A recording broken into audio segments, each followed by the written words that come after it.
is all of us coming together. Amen.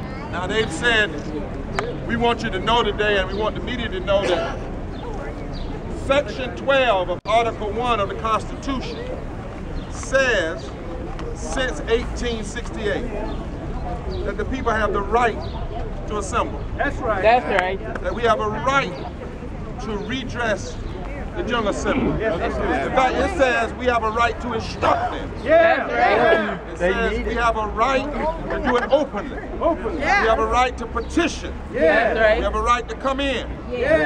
What it does also say is that secret societies are dangerous. Are dangerous to the democracy.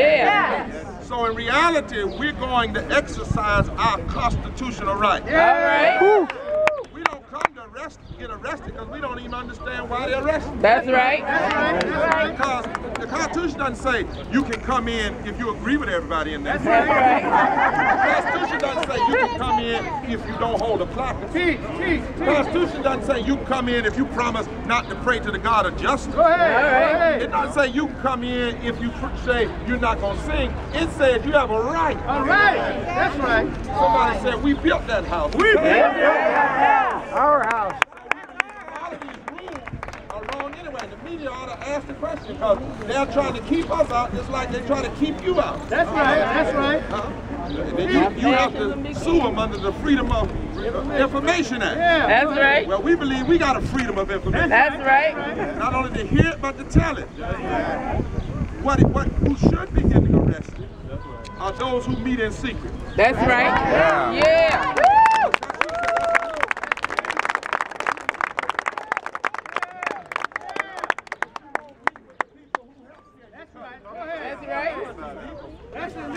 When you meet behind the scenes with lobbyists in secret, but you won't meet with the people who have lost their jobs, whose unemployment is being cut. That's immoral. That's unconstitutional.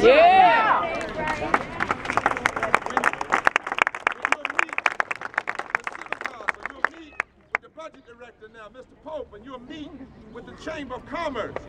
But you won't meet with those who want to see labor rights for all. That's right. So we're here today. Today, you got veterans. Where are the veterans here? I want the media to see veterans. Veterans, raise your hand. Veterans.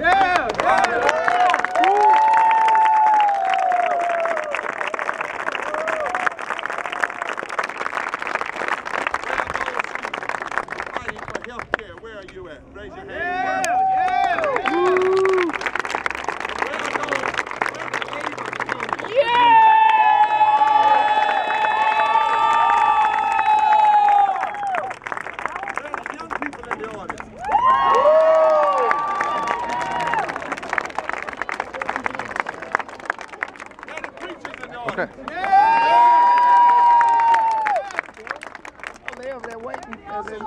Where the old voters?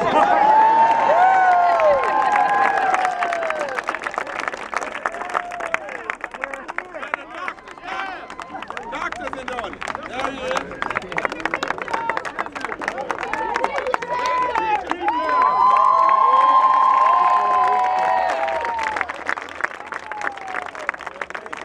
Where are the people who are not going to be turned back?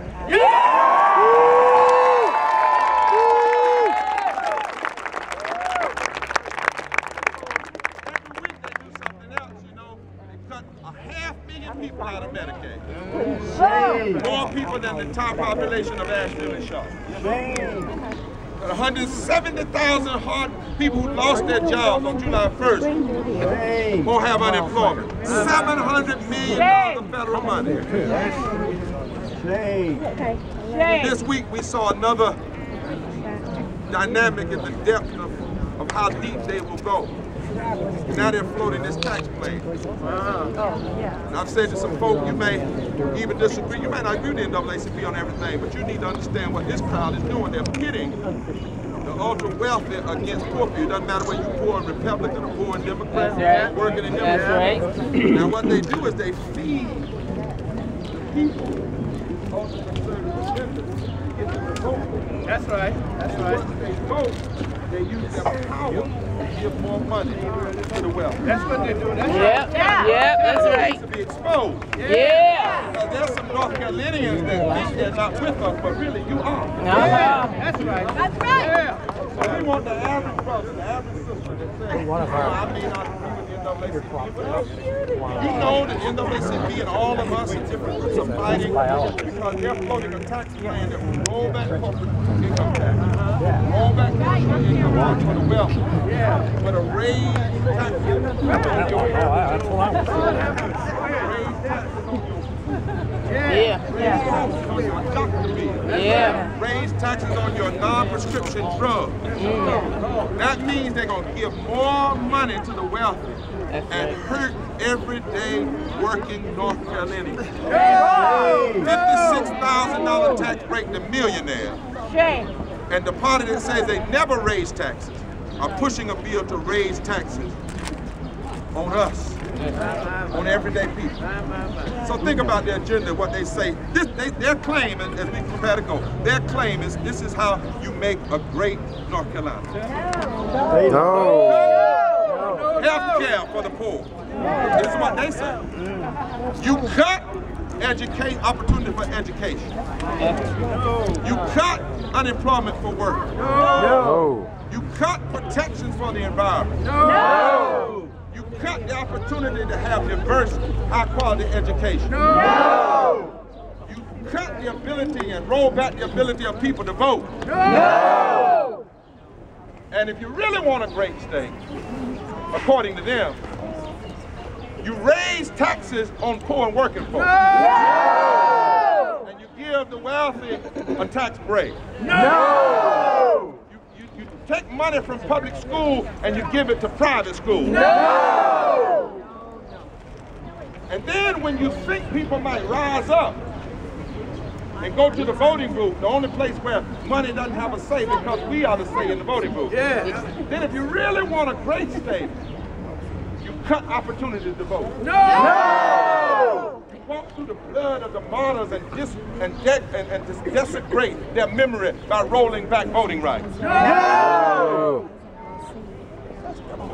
Oh, I forgot. And in the midst of all this, you give people more guns. Something wrong with that. Something wrong with it. Something wrong with that. Yeah, something wrong with it. It's morally indefensible. That's right.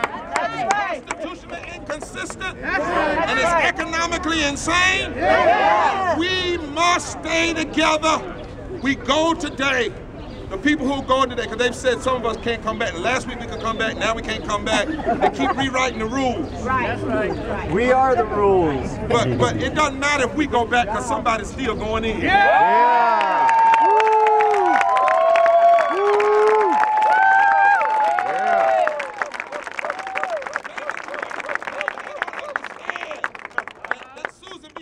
Got some children, grandchildren out here. And Martin Luther King got some grandchildren out here.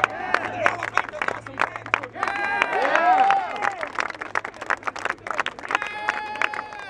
We haven't seen black and white folk come together like this and fusion politics happen like this. But somebody shout, no, give somebody a high five and say it's a new day. All right, new day. Fusion politics.